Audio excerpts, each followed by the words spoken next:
उस्मान साहब, निकोला मासूमों को कत्ल कर रहा था। जब आपकी सरजमीन को लहूलुहान कर रहा था तो कहां थे उस वक्त? मैं मकदूनिया में था। मैं इन सब से बहुत ही ज्यादा परेशान हूं उस्मान साहब। मैं ये चाहता था कि आप भी जान लें कि मैं निकोला और शहंशाह के कामों को कबूल नहीं करता।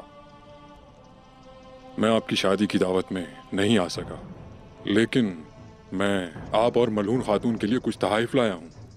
इन्हें कबूल कर लें।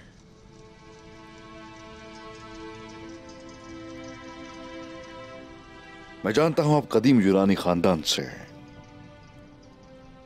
वो दुश्मनी जो आपके और शहंशाह के बीच है, उससे हर कोई वाकिफ है।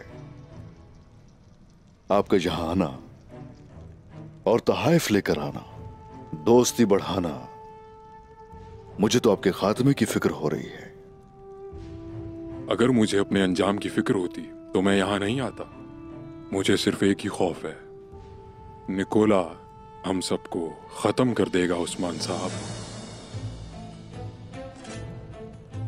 वैसे मैं आपको यह बताना चाहता हूं कि मैं निकोला के जबर के खिलाफ कभी सर नहीं झुकाऊंगा।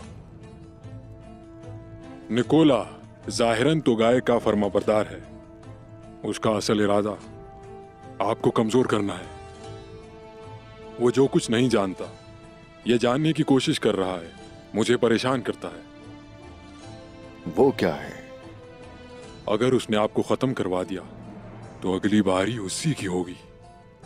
वो आपको रोकने के लिए शैतानी खेल खेल रहा है।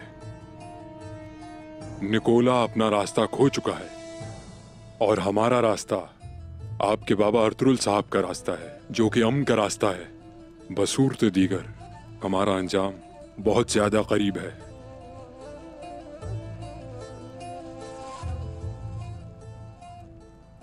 तो फिर ठीक है, हम दोस्ती का हाथ बढ़ाते हैं। मैं दोस्ती के लिए आपका हाथ थामने के लिए तैयार हूं। तो फिर सतह मुर्तफा पर जाने का वक्त आ चुका है। जैसे आपके बाबा अर्तुगरुल गाजी के दौर में गए थे, मैं सतह मुर्तफा के लिए लोगों का कीमती सामान अपने किले में महफूज रखने के लिए तैयार हूं।